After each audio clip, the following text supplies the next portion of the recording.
If you're like most business owners, there's a pretty good chance that you've grown so accustomed to running your business that you've maybe lost touch with some of the details of what's going on in your financials. So if you're planning to raise capital or sell your business, or you just need to sleep a little better at night knowing that everybody in your organization is doing everything that they're supposed to from a financial perspective, then it's a pretty good chance that you need to consider hiring an auditor as your next financial role. My name is James Masotti, and I'm the owner of Our Team Accounting. And on this channel, I am passionate about helping business owners achieve personal and professional financial success through intentional financial planning. Let's go ahead and jump right into today's video. So, what is an audit exactly, and why might your business actually need one of those? At the end of the day, it's all about trying to validate whether your financials are correct and accurate and up to date. More often than not, we're going to be using a third-party auditor to do this validation in order to make sure that it is an unbiased review. The purpose of an audit is really to make sure that your business is following all the proper legal, tax, and other regulatory requirements that are required of somebody in your particular business. So when should you consider hiring an auditor? One of the key reasons that you're going to want to consider hiring an auditor is if you're going to be raising capital. While not all investors are going to expect to see audited financials, depending on the size, complexity, and sophistication of the investors that you're going to be talking to, there is a chance that having audited financials is really going to make them feel better about the decisions and the investment that they're going to be making. Another scenario when you may need to be hiring an auditor is if there are any regulatory requirements that say you have to have an auditor.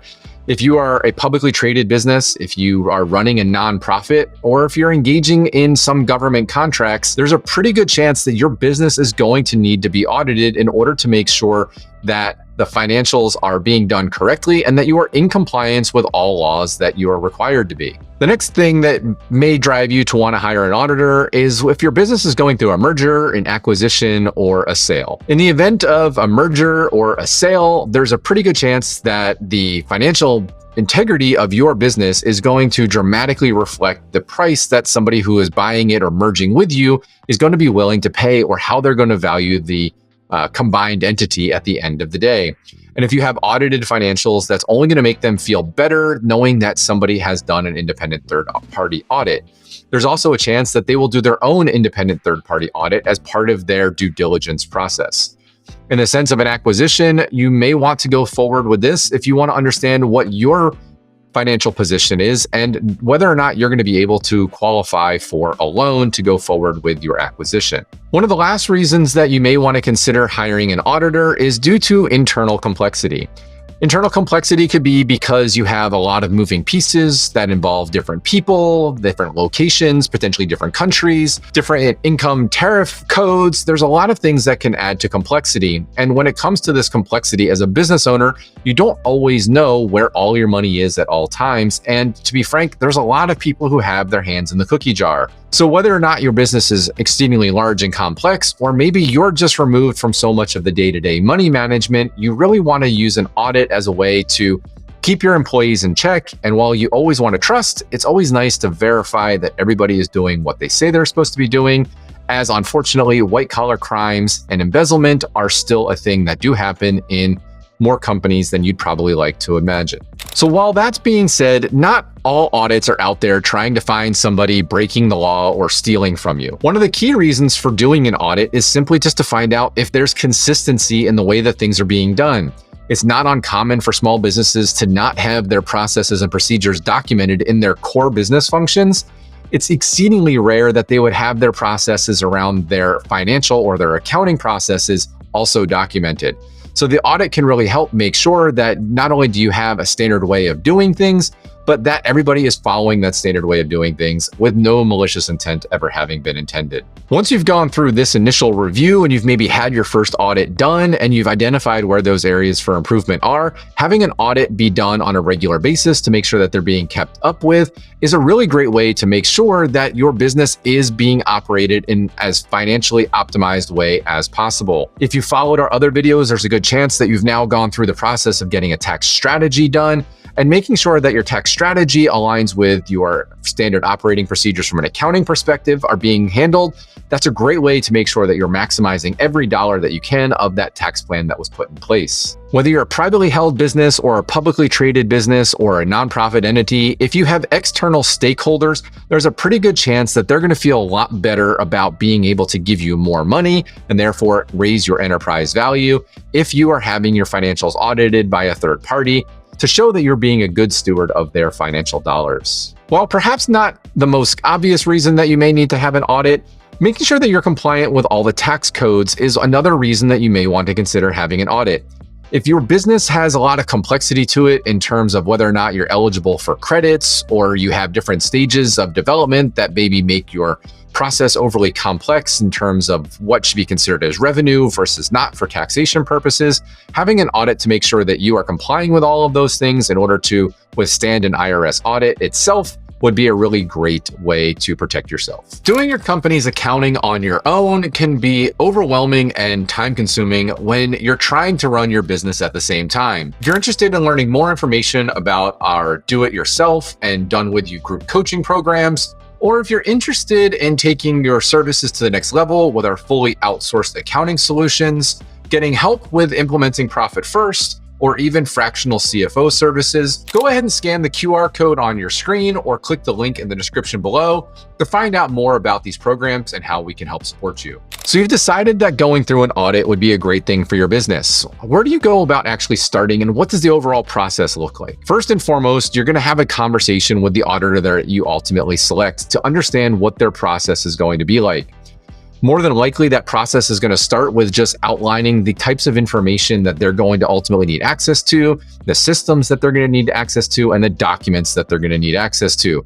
Depending on your organization, these could be housed in a number of different software systems or physical hard copies, where people may need to be actually coming on site in order to observe what's happening, to look at physical copies of documents as well. So that takes us to the actual document review process. Whether your documents are physical or whether they're virtual, again, your auditor is going to need access to those. You may be able to give them direct access to that, or there may need to be a liaison that they're working with directly who's going to be responsible for pulling them all of those documents when they need and request them. As they've requested their documents, they're going to go into the next phase, which is oftentimes an interview and testing protocol. And what this is going to involve is looking at the processes and procedures that you have in place and talking to key individuals to make sure that they know and understand what those are, and then asking them to walk them through the processes to see if it actually lines up with what those SOPs are written as.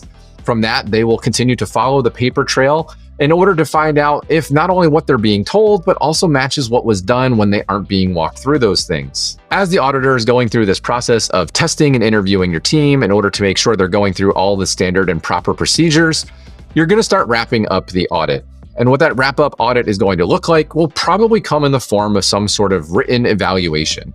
You're going to get a list of things that maybe are done correctly. You're going to get a list of things that were maybe areas of opportunity for improvement. You may get some call-outs of things where you're just straight up not doing what you're supposed to, and you need to take immediate action to change those things.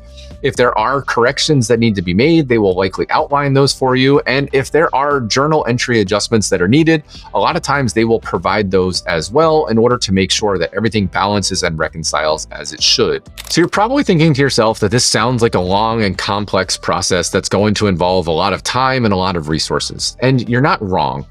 Often audits are done by folks that are called forensic accountants. And if you've ever seen any of those forensic TV shows out there where they do crime, that's kind of what these people are like, except with financial records. And so they have specialized knowledge, training, and skills that, quite frankly, aren't cheap. And so when you're thinking about what you're going to be paying for an audit, you really need to be budgeting several thousands of dollars. I would say for a small company with relatively simple processes, you might be able to get away with an audit for $5,000.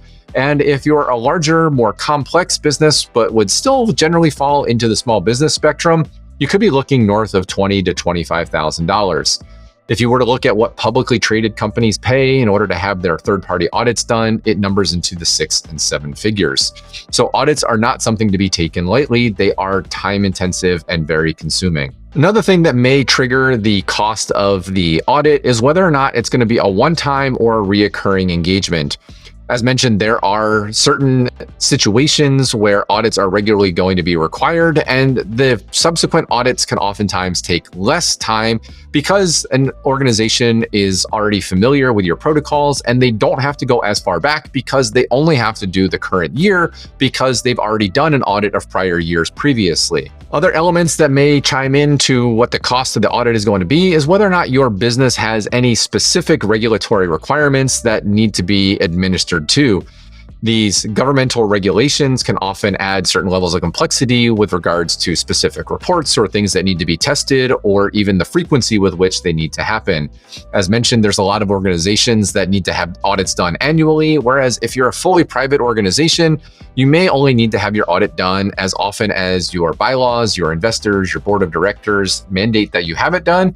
And if you're a fully privately held company with no outside investors, then you only need to do it as frequently as you choose. Unfortunately, doing it less frequently can mean that the costs go higher because there's no baseline, or it's been a long time for the baseline, and so they have to audit more of your detail and they don't have much of a baseline to start off of. Now that you're equipped with what you need to know in order to hire an auditor, this is just one of the many accounting roles that every business needs to have. That's why I created this entire playlist of all of the different roles and why they're important to your business. So click the video and I will see you there.